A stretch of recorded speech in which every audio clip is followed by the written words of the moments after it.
Welcome to this week's Treasury Career Corner podcast, where I interview Treasury professionals about their Treasury careers. Each and every week, I'll talk to treasurers about how they built their careers, where they are now, where they see both themselves and the Treasury profession going to next.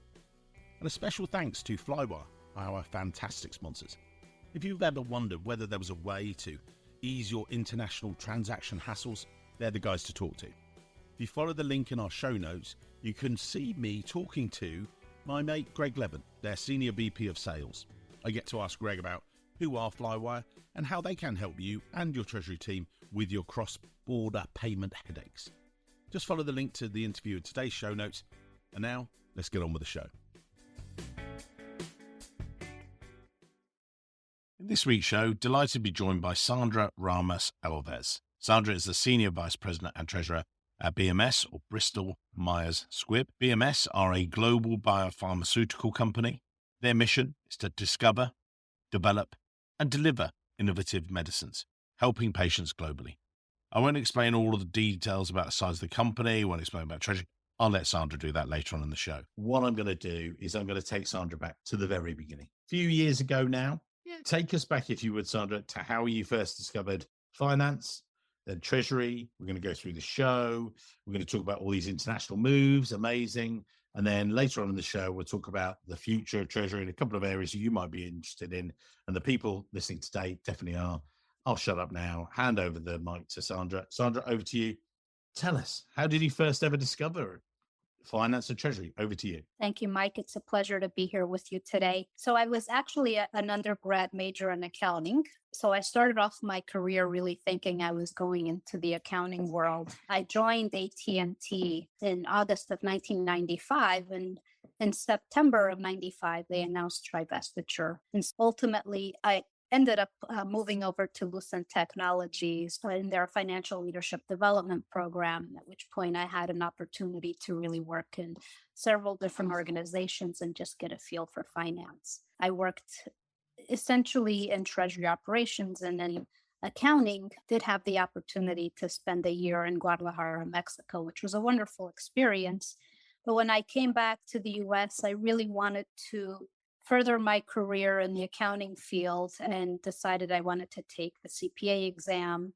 And as such, I needed to really spend some time in internal audit. So I did my 2 years in internal audit, supported Latin America, spent a lot of time in a lot of different countries. And while I was in internal audit, I had an opportunity to actually move to Brazil to do integration work, which was actually really interesting and challenging. I spent the 2 years really doing a lot of budgeting and accounting work and trying to introduce US GAAP to the Brazilian entities, as we had done 2 local acquisitions and we needed to merge them into our existing business in Brazil.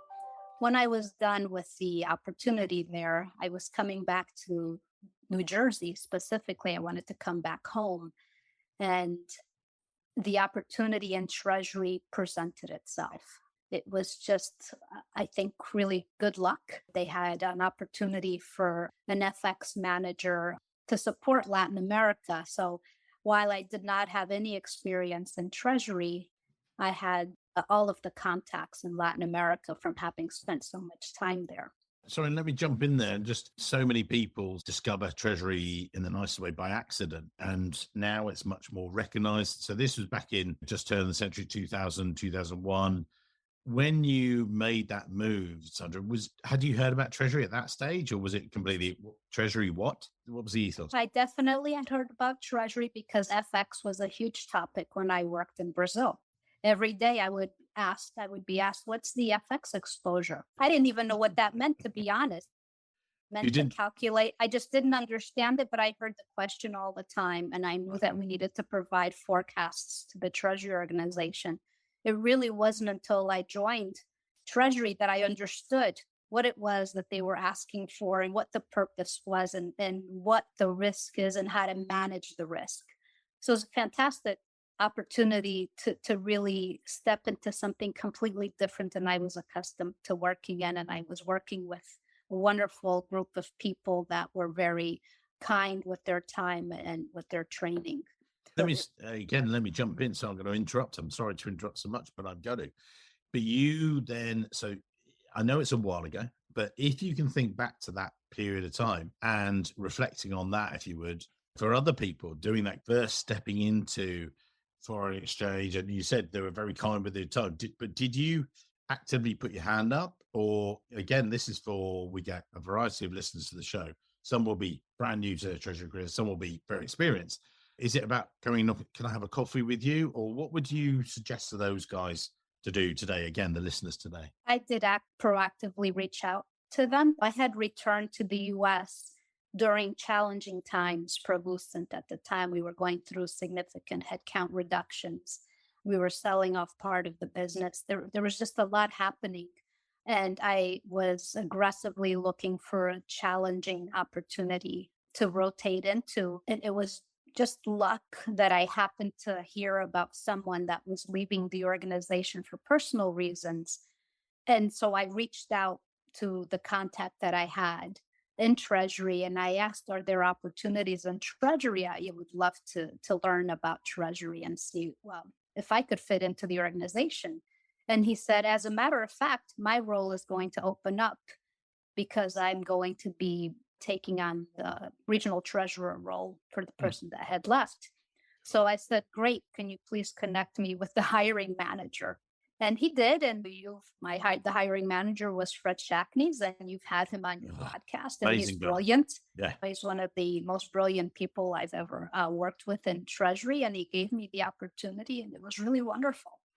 So he said, go for it. Did you then think, do you know what, Treasury, that's going to be me for the next 20 years because you're global treasurer where you are and everything else. So did you then think, wow, this is it? Or did you start to think, oh, how did it fit with you? Because then you made your next move as well into real estate hospitality. To give us a walkthrough. Do you start, oh yeah, how did it work for you at that stage, if you like? I never in my wildest imagination thought this would be a 20-year journey.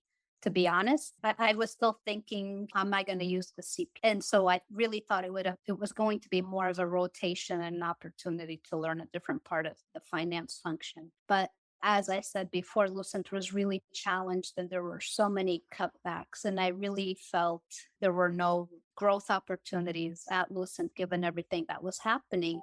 And when you're looking for a job, sometimes the easiest next job is the role that you're currently in. So I started looking and this opportunity presented itself at Sendent, and it was just a treasury role. It was seamless. And I walked in and I got the job very quickly and did move on. And I moved into a treasury role because that was the easiest thing for me at the time.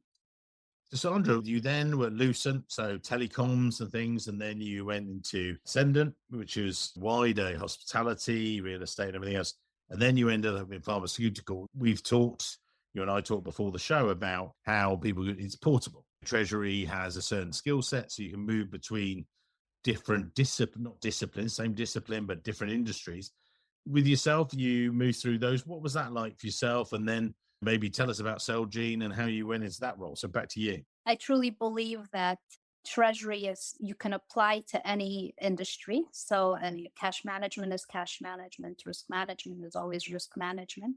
The industry that you support will be different. The cash flow generation will be different. But pharma has always resonated with me because it's an industry that really makes a difference in people's lives. And with the opportunity that presented itself at Celgene back in 2005, it was really a unique opportunity. And I just couldn't pass up on it. At the time, I actually had an opportunity to join J&J as well. So I had to choose between Johnson and Celgene. And some may say that I was crazy for not having gone to J&J, which is this fantastic pharmaceutical, well-embedded company. But I chose to go to Celgene, which at the time was a $400 million company with 700 employees.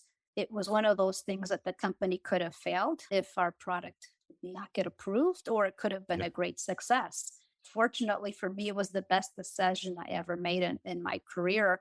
And it turned out to be the best experience of my career. We ultimately grew to be a $19 billion company. We had a unicorn in the drug that got approved. Shortly after I joined the company, I got to build an organization. We got to do so many great things and be innovative and entrepreneurial. It was just a fantastic opportunity, and we were doing good for patients. So it was very fulfilling.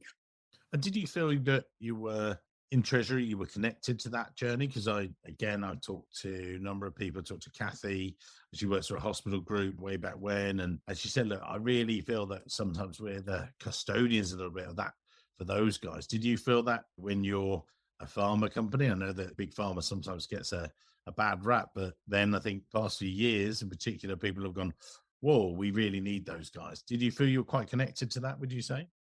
I absolutely feel connected. We're supporting the business. So we provide all of the financing for business development to further enhance our pipeline. We manage the risk. We manage the P&L risk for the corporation. It's just helps to manage the credit ratings for the company. There are so many things that we do in the background that support our R&D function and our sales function. I believe that Treasury is an integral part of the organization. And you were there for a number of years. Talk us through the Treasury journey, if you like. When you got there, you joined way back when in '05, but you grew that for so many years. How did Treasury grow and develop as a function? I know there was technology, there was all this stuff. And I see I've caught up with you at conferences and various other bits. But when you look back on that, did you see that? Was that the key driver, or was it just Treasury was continuing to grow? What was the sort of, if you were to reflect back on the time, what was it like?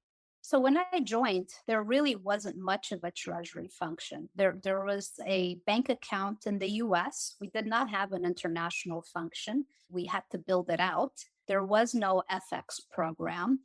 There was definitely no interest rate program. There was no debt. There was no credit facility. There was absolutely bare minimum there. So it was really an opportunity to look at what can we do once we get approval, once we build our international footprint. And it was just the most fantastic opportunity because we got to put in an international banking infrastructure from scratch. It wasn't easy, it was challenging, but we did it. We built an FX program. I did the first FX trade or hedge, I should say, in December of 2005. So I still remember the actual exposure. It was an intercompany loan.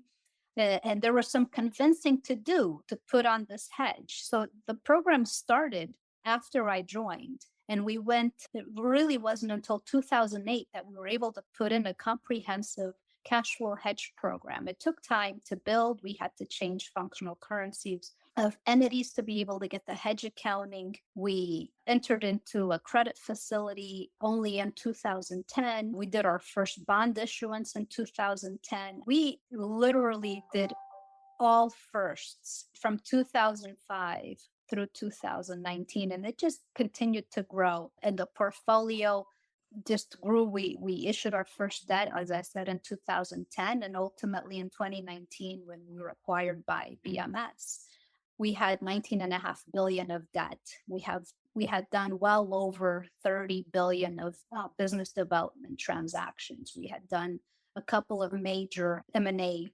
transactions. We just really turned what really wasn't a real function, and we built a best-in-class organization.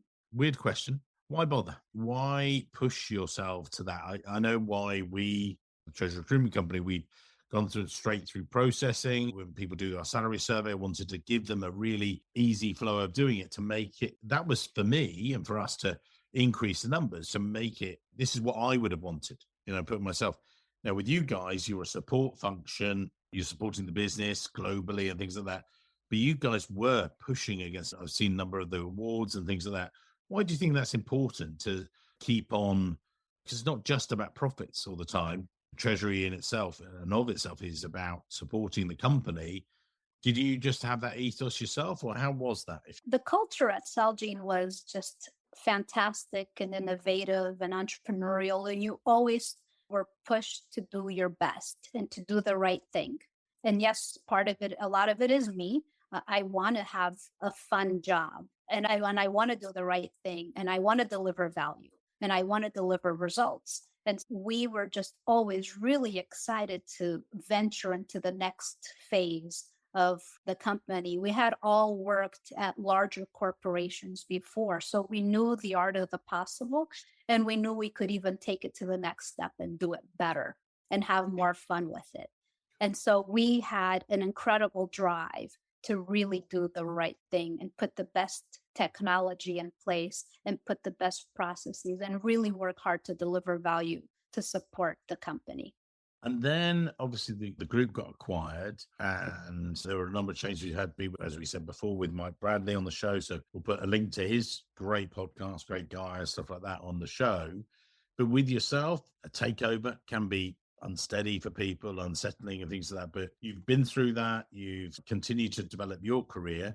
Any tips for people listening today, if they're in a similar situation, I'm sure, or they're thinking, oh, Grams will be. What was your ethos and how has it been since? Because obviously he's on and grown and everything else. It's your opportunity to maybe reflect on that, if you would. Back to you.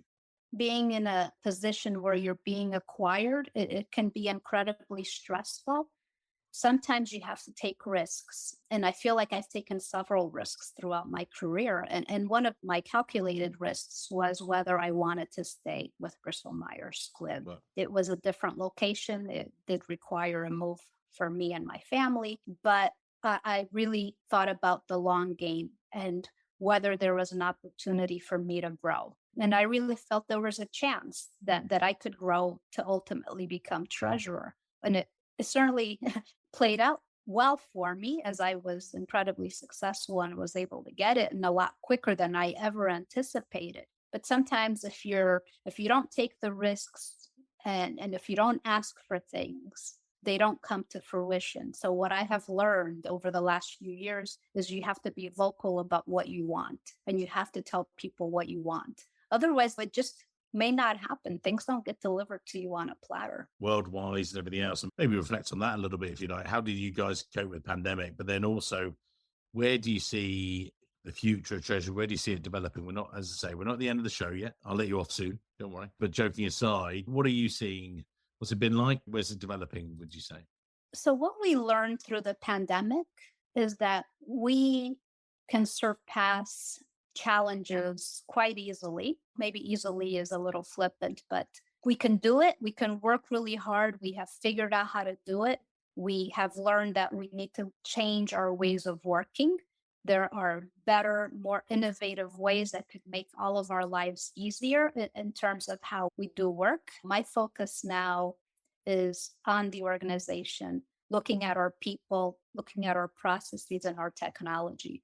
And how do we build a best-in-class organization with the best talent and with seamless processes and with the best technology to really take us into the next decade, if you will. Yeah. It's really thinking about the future and how do we catch up with all of the technology that's out there and how do we deliver better results? We spoke before, Sandra, delivering a session later on in the year, AFP, and it's about personal brand, but also networking. And I know that in the past, you've been interviewed by various publications, lovely Treasury Today, which we love, and those guys and stuff. But one of the key things there is and I was looking back at my notes, you love the power of networking, which I do as well. But then doing another session for New York, and we were talking about, how do I network? I'm a treasury professional. I'm busy enough doing my day job, and pandemic hasn't helped by really focusing just on the nuts and bolts. And now we'll get back in the offices, we're meeting people, and have I got enough time in the only set number of hours a day? What tips would you give to people networking? I know you've seen it as about being very crucial for growing your career, and you're great at it. But maybe if it's someone listening today, they're not a great networker. They say they go, oh God, yeah, it's all very well for you, but you worked at it. For the guys and girls listening today, how would you explain that to them? How do you encourage that of your team members, your peers and things? What are your sort of tips for those guys? It's still something that I have to work very hard at. I'm an introvert, so it's actually very difficult for me. But there's lots of avenues that you can venture into. Partner with your banking relationships. The banks all have opportunities for conferences, for different things, for treasury professionals. It's actually quite easy to meet other treasury professionals through the banking network. You can join the NOI group, where I've been a member of the NOI group and I've met so many FX professionals, assistant treasurers, and now treasurers throughout different industries. There are opportunities out there, and we have to really seize them and try our best to network. And you don't always have to network with the highest level of the organization. You don't have to feel like you need to meet all the treasurers or all the CFOs. You can start with focusing on your peers and building relationships with your peers, and the relationships will evolve. Sandra, just a quick one there. Noy Group. Now, we've had Joseph Noy way back when as one of our guests. Can you explain in your words who Noy Group are? This isn't the sales pitch for them, but yeah, you guys should join them. They're amazing. Joseph's amazing. But then who they are, a bit what they do very shortly, but also why for you in that safe environment and what they call it, Charterhouse rules or whatever it is. So what that's like for you and having that safe space. Can you just maybe, again, for the listeners? Sure. There's an organization that has several different subgroups that you participate in. So when I was doing FX, specifically at Celgene, I joined their FX peer group. And so you would meet twice a year in person and with a group of 20 other companies or 30, and you would talk about the topics of the day.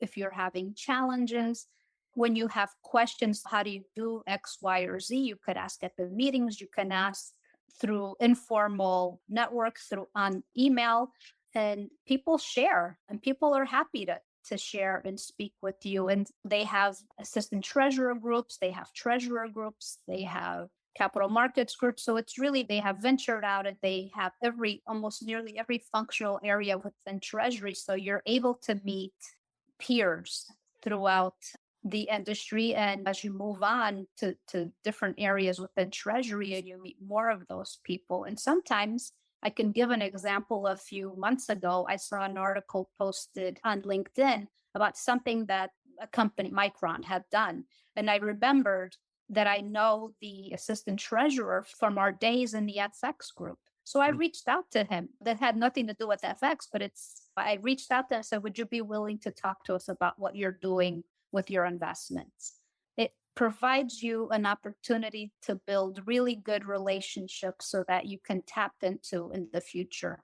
And I don't want this to be a complete love-in for Noy Group, but let's do it. We've started it, so we'll finish it. I love the fact it's sometimes frustrating because I want to know who they're talking to. Like, oh, that sounds amazing, but it's all covered under confidentiality. So you guys in Treasury feel completely safe, if that's the right word, but as well as you say, functional, but also there's industry groupings as well. So it's like cross functions. You have cross functions, but you also have different industry groups as well. And I think that's interesting because different industries have different, but you can be talking to a competitor per se, but you're not directly talking about it. But the fact is, because it's not published, it makes it much more comfortable. I've spoken to Joseph about it, some of the other guys there, and I love the work those guys do. So that's enough of those for them. Let's also talk about maybe as we're not that far off the end of today's show. It's amazing, but as you look at the future of Treasury, you've come out of a very challenging period of time and life and everything else.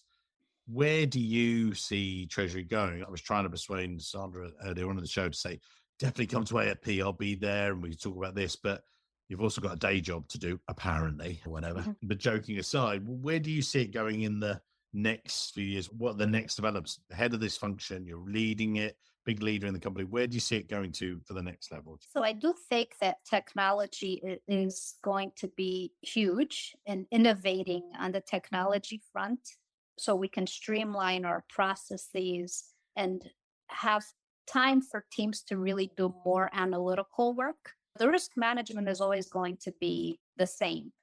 You're always going to have FX exposures or interest rate exposure that you need to manage. I don't think that some things will ever change.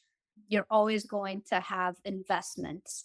It's the tools that are available and avail to us that will potentially change and hopefully improve our day-to-day. But you also have to have the right team and the right mindset to get there.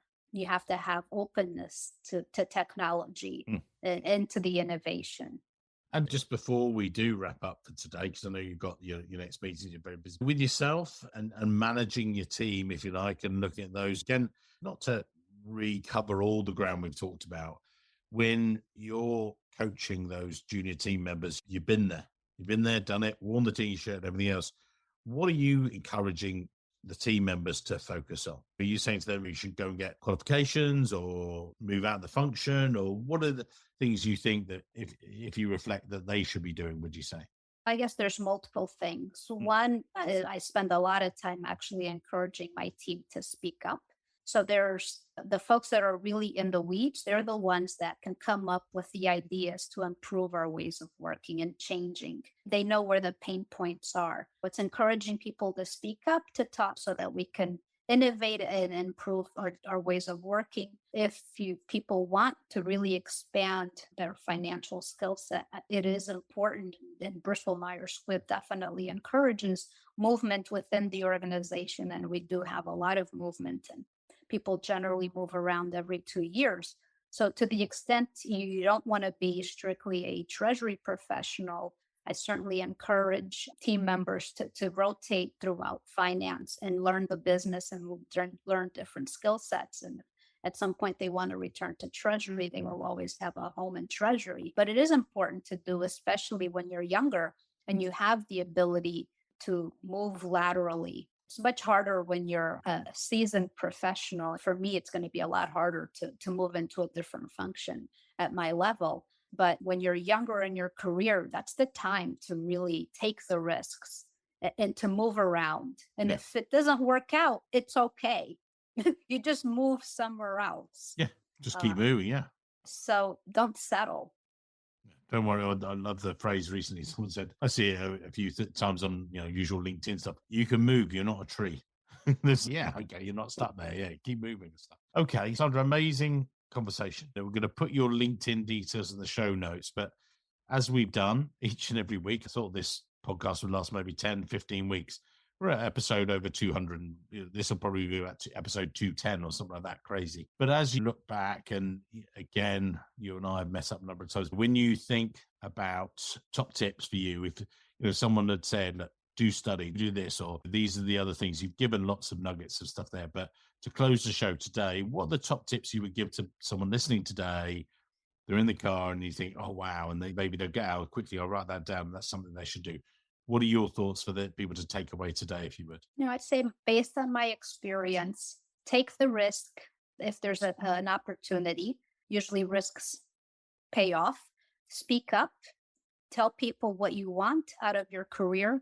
Own your career. Don't expect things to be delivered to you. And really just do your best. Be your authentic self. It will always come through. And do the right thing. Always lead with integrity. I think that's how I try to lead my life, and it's worked out quite well for me. Yeah, I'm you've done incredibly all right. blessed. Yeah, you've done all right. Yeah, like a treasurer for a farmer like this. No, it's fine. Just look at that. Don't be afraid to speak up. There you go. Don't be afraid to both. Do own your own career. And actually, I got a lovely email from Sandra earlier saying you're going to get more authentic self because we're going to get into this. And I said, yeah, it's a Friday afternoon. I do feel for you, but be authentic and lead with integrity. Amazing piece of advice. If anyone just took one of those, they'd be maybe half as successful as you. But if they did all of them, who knows? So, Sandra, amazing to chat. Thank you for your time. Can't wait to see you once again in real life. We'll put your LinkedIn details and show notes. And just thank you very much for your time. It's been amazing to chat. Thank you, Mike. It's a pleasure to be with you. Lovely. Thank you. So welcome back to the episode. You have just listened to my conversation with Sandra that I did perhaps 2 years ago. I'm catching up with Sandra because I keep seeing her in the press and her team in particular in the press for good reasons. Don't worry. You guys have been winning lots of awards since we last spoke. You've been developing it. I know you and I just talked about streamlining. I just wanted to bring up the story up to date with you, Sandra, who's joining me live in video in real life, nearly semi-real life. What's been happening since you and I last spoke? You were the treasurer then, but you were then bringing in lots of different things. What's happened since then?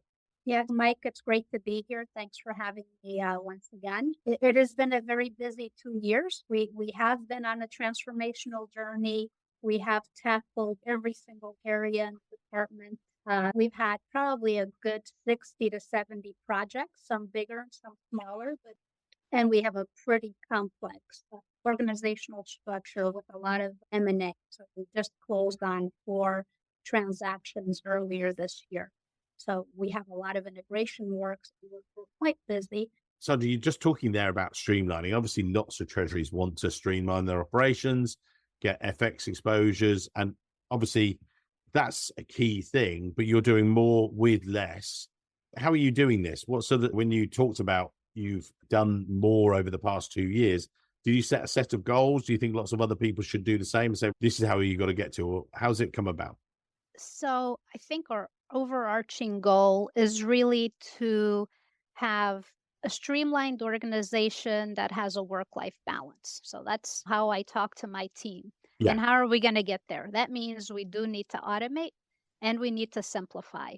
Yeah. I was talking about our FX process. It is fully automated from an exposure identification we put in the systems. We did have some challenges because we are a smaller team. So we did have consultants helping us. We had PwC here helping us for some time, which was a great help. So now with Atlas FX and 360T fully streamlined and integrated, all of that is automated, and then the confirmations are all automated. We're able to proceed and then hedge on a daily basis should we have exposures that we want to be managing on a daily basis. We've recently implemented Cash Optics for our cash flow forecasting, also looking to automate our forecasting, given that we have been very acquisitive. We just closed on 4 acquisitions in Q1 of this year. It's really important for us to manage our cash flows and ensure that we're meeting our rating agency targets of delevering and ensuring that we have sufficient cash flow. So having a really good handle on our cash is really important, and our cash position. But we've been able to essentially eliminate 9 different Excel models that everyone was pulling data from disparate systems, and now everything is centralized, and we're able to use one source of truth for the data, and everything is aligned. We're able to fund our entities much more efficiently than we were. Then when we look at our cash management operations, we have gone through an RFP of our US cash management business and our European cash management business, and we've realized that there's opportunities to improve. Aside from the cost savings, there are some opportunities for us to improve our processes. So we are looking at our lockbox business and migrating away and centralizing everything. And we're going to be looking at putting in multi-currency notional pooling in Europe, which will help us really with central all of our cash and optimizing our interest income. I was going to say, and you say about streamlining, obviously, when we last spoke, people were talking 2 years ago, blockchain, oh, this and everything. That was the latest thing. And then since then, the explosion of AI, and everyone's talking about it, and data, and it sounds like you guys have used systems. What, that sounds like it's all working. Do you use AI as well, or is that part of it, or how does it work? AI is top of mind for us, and we are always looking for opportunities to introduce AI. I think it is an up-and-coming technology. We are looking to see how we could potentially implement AI for our cash forecasting. We don't have a solution yet, but that is a project that we are working on right now. The team has come up with ideas. We're thinking about how could we even put AI in the creation of our intercompany loans? How do we partner with tax and potentially pull data from different streams? And how can AI help us automate all of that stuff? Yeah. So we don't have it in place, but it is top of mind and is a priority for us and is a priority for our CFO. And that's one of the things I talked to Dana Laidhold. She was live on stage. We did Treasury Career Corner live earlier this year. NASDAQ now do daily, in fact, they do daily scraping or minute to minute scraping of their FX exposures through the AI model. It's internal stuff. As you say, allows you guys to do so much more with less. Yeah, and it allows us to be more strategic. It allows us to really look at innovative ideas that may come our way through the banks, or allows the team to really think about what the underlying risks are in the company and how we can tackle them versus spending a lot of time collating data to see what our exposures are. So we've been able to eliminate all of that. And now the team is thinking strategically and how do we deliver value for the enterprise and how do we deliver EPS, which Yeah. is really the ultimate goal of a treasury organization. And you and I reconnected. One of the reasons, as I said earlier on in the show, is just as we re-picked up, is you've been showing off. You guys are just getting all these awards for this super work you're doing. But I was saying, look, is it about the recognition or why is it? Can you explain why you think it's not important, or how come, as I say, you've won a number of awards, maybe just go through a couple of them and why you think that's important for the team?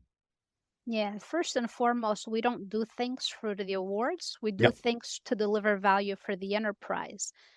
But I do feel it's important for the team to see the external recognition so that the team can continue to be motivated to do the right thing for the company and really for ourselves on a day-to-day basis. In 2023, we won the Adam Smith Award for Top Treasury Team, and we were all super psyched about that. It's an honor to be recognized. And in 2024, we got the honorable mention for the Top Treasury Team Award. Back-to-back wins from Adam Smith is a You? real highlight for the team. So the team is thrilled, the team is motivated, the team continues to think about how do we deliver and how do we continue this momentum for the company, especially as we go through the challenges that the company is going through. And when you say, and you win the award and win the recognition, what's been the sort of, what are the byproducts of that? Is that people going, oh, I want to come and work there? Or is it more that just the current team are like actually finding we're having our work recognized? It's twofold. We are a very coveted organization, certainly within BMS. People do want to join our team. We have a fantastic culture, and part of that culture is we win. We're winning, and it's fun to win. And it just permeates through our day to day. We're having fun. Yeah. And then, of course, our team is motivated. Who doesn't want to be recognized for their good work and for all of the effort that they're putting in? Building is hard. And sometimes the process of rebuilding an organization is not as easy as one might think, but it's very fruitful in the end when you're Yeah. able to really focus on how to deliver value versus, oh, I have to pull all that data from 5 different places and let's see if it's even correct. To makes the job more enjoyable. Exactly. Yeah. Okay. You very kindly gave me this catch up, if you like, call. I know we had some takeaways before. We were just saying, crumbs, it was 2 years ago. I don't even remember. But the risk of repeating them, if you are listening today, what are the takeaways or the advice do you give to you're a very successful treasurer? People are listening today. They've listened to the previous episode. What else are you going to say to these people that they should be doing with their careers or in general with treasury? Yeah, so I think the first thing that everyone needs to remember is our key asset in treasury is our people. So having the right people, having the people with the right mindset and the right skill set. And it doesn't mean that they all have to be treasury professionals.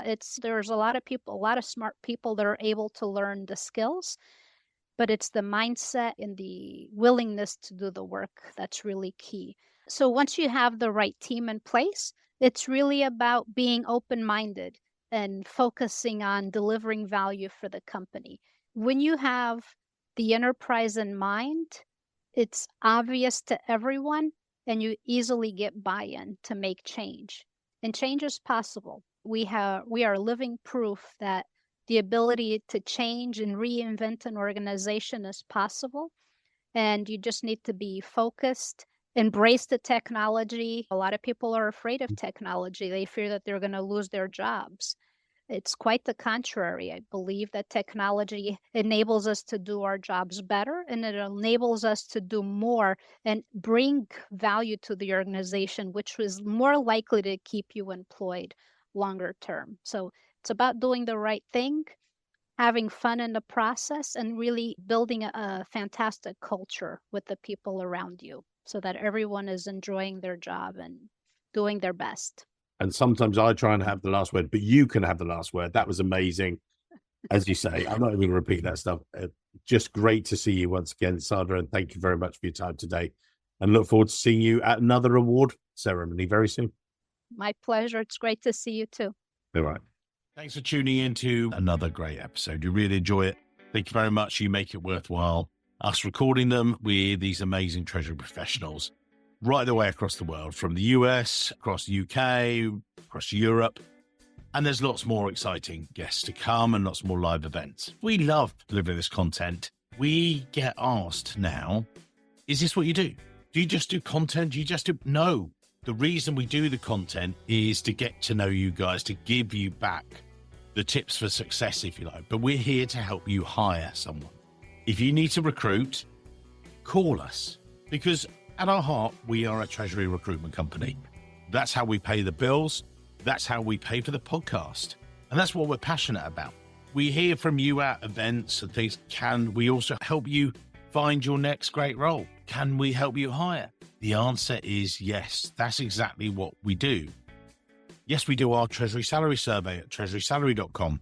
That helps us know exactly how to benchmark not only your salary, but also when you're looking to hire, we know exactly what the market is paying wherever you might be, whether it's the US, UK or Europe. We want to make sure that we are the best informed, that we're not just finger in the air. We always know. If you want to hire the best in Treasury, don't hesitate to contact us. Go onto the website, treasuryrecruitment.com, or for the US, you can contact Joe Grabowski. Europe, contact the lovely Katie. For more senior roles and roles across the UK, reach out and contact me. Or drop any of us an email, joe@treasuryrecruitment.com, katie@treasuryrecruitment.com, or mike@treasuryrecruitment.com. Let us help you make the hiring process as amazingly seamless and easy as our podcasts are to listen to. Thanks for your amazing support and looking forward to seeing you at either an event or a conference very soon, or just give me a call. Let's help you find the next role or recruit the next Treasury professional. All right. Until next week. Many thanks.